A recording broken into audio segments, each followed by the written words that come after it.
जी welcome back. कैसे हैं आप सब। पिछली वीडियो में हमने बात की थी फॉर ईच लूप के बारे में और कुछ टेक्निकल पॉइंट्स थे फॉर ईच के जो कि हमने कवर नहीं किए पिछली वीडियो में, ताकि इस वीडियो में हम उन्हें डिटेल से कवर कर सकें। तो एक तो हम इस वीडियो में बात कर रहे होंगे उन टेक्निकल पॉइंट्स के बारे में जो कि आपको पता होने चाहिए, और साथ ही में हम बात कर रहे होंगे फिल्टर्स के बारे में, और वीडियो के आखिर में हम एक रियल लाइफ एग्जाम्पल की बात कर रहे होंगे जिसमें हम फिल्टर को यूज़ करेंगे। तो वीडियो आपने आखिर तक देखना है, तो आइए शुरू करते हैं और देखते हैं कि वो टेक्निकल पॉइंट्स कौन से हैं जो कि हमने स्किप कर दिए थे पिछली वीडियो में। तो हमारे पास एरे है, तो इसी पर हम अपना फंक्शन अप्लाई करते हैं। मेथड हमारा जो कि फॉर ईच है, उसके लिए सबसे पहले एरे का नेम और फिर फॉर ईच लूप का यूज़ करेंगे, और इसके अंदर हमने क्या करना होता है, एक कॉल बैक फंक्शन प्रोवाइड करना होता है। तो फंक्शन यहाँ पर बनाते हैं, सबसे पहले पैरेंथेसिस और फिर हम एक एरो फंक्शन यहाँ पर क्रिएट कर लेते हैं, और फिर कर्ली ब्रैकेट में हमारे फंक्शन का स्कोप शुरू हो जाता है। सिंपल यही काम है, ज़्यादा कुछ नहीं है, ये चीज़ें आपने याद रखनी है।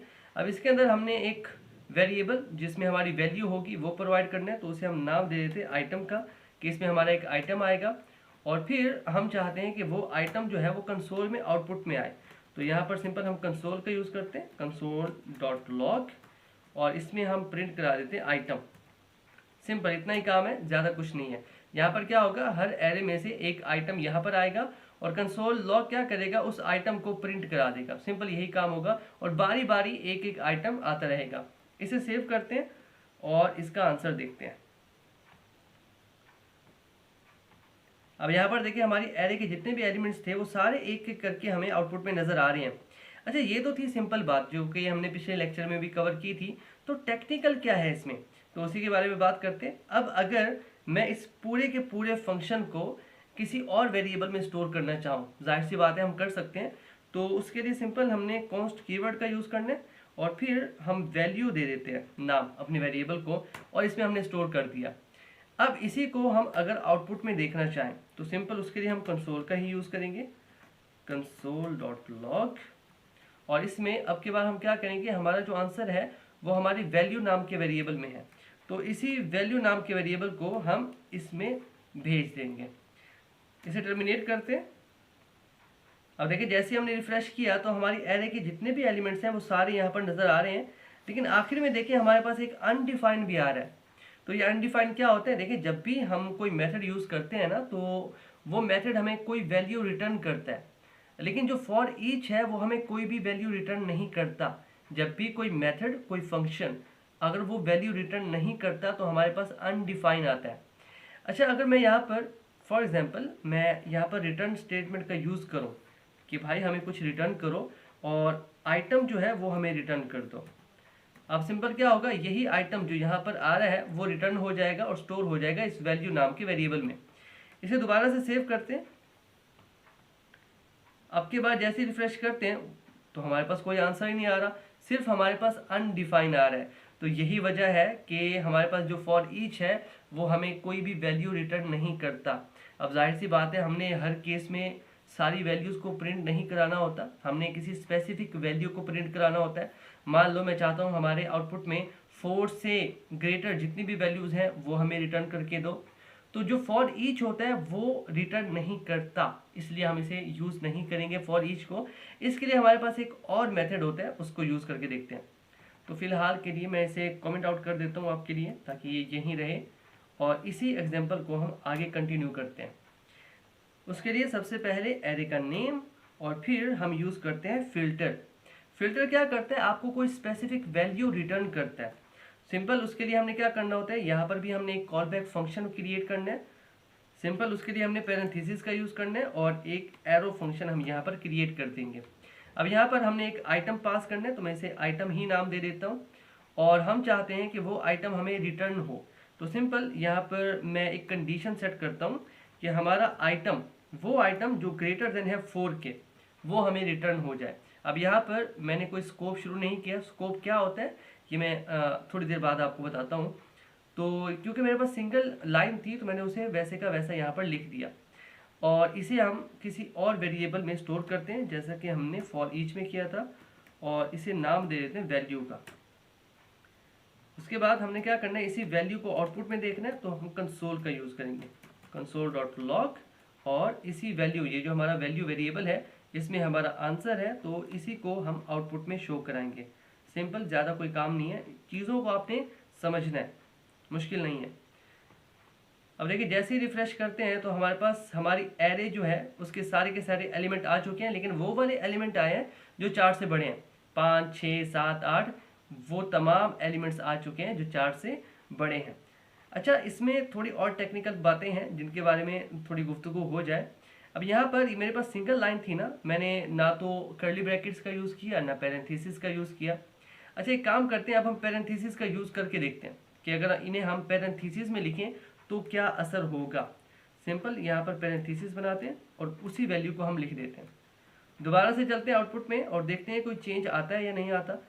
जैसे रिफ्रेश करते हैं तो यहाँ पर देखिए हमारे पास कोई चेंज नहीं आया, जैसे पहले आउटपुट आ रहा था वैसा ही आउटपुट है। अच्छा, इसमें थोड़ा और चेंज करता हूँ। अब अगर मैं फॉर एग्जांपल इन पैरेंथेसिस को मैं हटा देता हूँ और अब के बाद यहाँ पर हम कर्ली ब्रैकेट्स का यूज़ करते हैं, कर्ली ब्रैकेट, और यहाँ पर हम उसी वैल्यू को अब यूज़ करते हैं। अब अगर हम दोबारा से रिफ्रेश करें तो यहाँ पर देखिए हमारे पास आंसर नहीं आ रहा। यही टेक्निकल पॉइंट है जहाँ पर अक्सर बिगिनर्स जो है ना वो गलती करते हैं।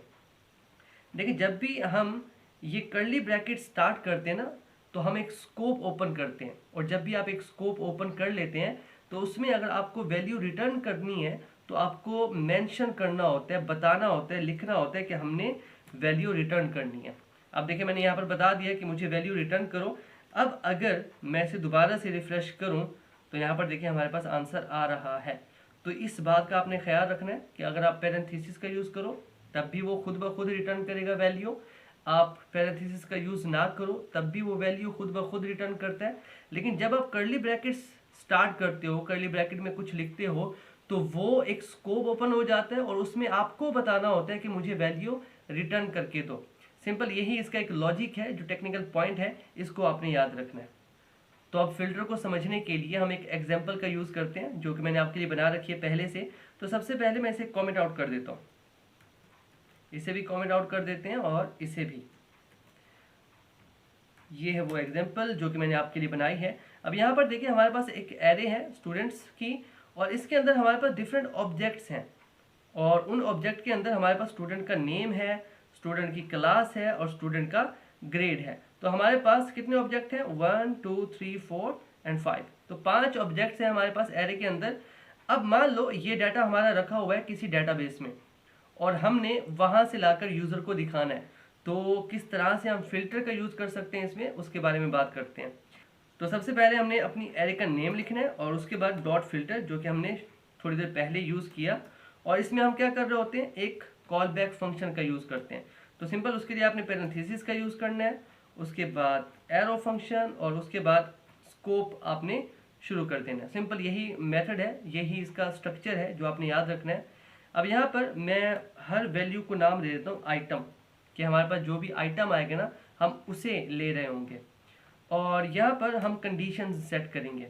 अब मान लो मुझे वो सारे स्टूडेंट्स चाहिए जिनका ग्रेड ए है, तो वो हम कैसे लिखेंगे? सिंपल, सबसे पहले तो हम रिटर्न मेंशन करेंगे, क्योंकि हम कर्ली ब्रैकेट यूज़ कर रहे हैं ना, तो हमने एक स्कोप ओपन कर लिया है, तो अब हमें बताना होगा कि हमें वैल्यू रिटर्न करके दो। तो सिंपल इसमें हमने सबसे पहले कंडीशन चेक करनी है कि हमारे आइटम के अंदर जो ग्रेड है अगर उसकी वैल्यू है ग्रेड ए के इक्वल, तब तो हमें वो चाहिए, अदरवाइज नहीं चाहिए। सिंपल यही काम है। और हम क्या करते हैं, इसे ना एक और वेरिएबल में स्टोर करा लेते हैं। तो वेरिएबल का नाम यहाँ पर हम सबसे पहले कॉन्स्ट का यूज़ करेंगे, और वेरिएबल का नाम हम यूज़ कर लेते हैं वैल्यू। सिंपल इतना हमारा काम था। और इससे बाहर जाके ना हम यूज़ करते हैं कंसोल का, ताकि उस वेरिएबल को हम दिखा सकें अपने आउटपुट में, console.log, और वही वैल्यू नाम का वेरिएबल हम इसमें पास कर देंगे। सिंपल, इसे सेव करते हैं। अब यहाँ पर देखिए जैसे हमने रिफ्रेश किया तो हमारे पास उन तमाम स्टूडेंट्स का डाटा आ चुका है जिनका ग्रेड ए है। तो इस तरह से हम डाटाबेस से कोई भी डाटा लेकर आ सकते हैं। हम फेच मेथड यूज़ करते हैं, लेकिन उसके बारे में हम बाद में बात कर रहे होंगे। फिलहाल के लिए एक छोटी सी एग्जांपल है, इसको आपने तवज्जो से समझना है और ख़ुद भी प्रैक्टिस इसे करना है। खैर, यहाँ पर तो हमने कहा कि वो तमाम स्टूडेंट्स जिनका ग्रेड ए है। यहाँ पर अगर मैं कुछ और मेंशन करना चाहूँ, मतलब मैं उससे कहूँ कि उनका ग्रेड भी ए हो और उनकी क्लास जो है वो 12 हो। अब मैं दो कंडीशन बता रहा हूँ, तो यहाँ पर मैं एम्परसेंड का यूज़ करूँगा सिंपल, यहाँ पर क्योंकि हमने लॉजिक सेट करना है। यहाँ पर भी वही, मैं आइटम को सिलेक्ट करूँगा और फिर उसमें हमारे पास जो क्लास है हम उसमें जाएंगे और चेक करेंगे कि वो क्लास अगर इक्वल टू है 12 के, तब तो हमें वो डाटा चाहिए, अदरवाइज नहीं चाहिए। दोबारा से इसे सेव करते हैं और अब अगर रिफ्रेश करें तो यहाँ पर देखें हमारे पास वो डाटा आ चुका है जिसका ग्रेड ए है और उसकी क्लास जो है वो 12 है। तो इस तरह से आप कंडीशन सेट करते हुए, लॉजिक को यूज़ करते हुए कोई भी डाटा लेकर आ सकते हैं। तो सिंपल यही हमारी आज की क्लास थी। आपने क्या करना है, चीज़ों को खुद से प्रैक्टिस करना है, फिल्टर को यूज़ करना है, फॉर ईच को यूज़ करना है, जो हमने स्कोप की बात की उसको अपने जहन में रखना है, क्योंकि आगे चल के ये आपके बहुत ज़्यादा काम आएगी। तो आज के लिए इतना ही, मिलते हैं आपसे नेक्स्ट वीडियो में। तब तक के लिए keep connected and keep coding. Thank you.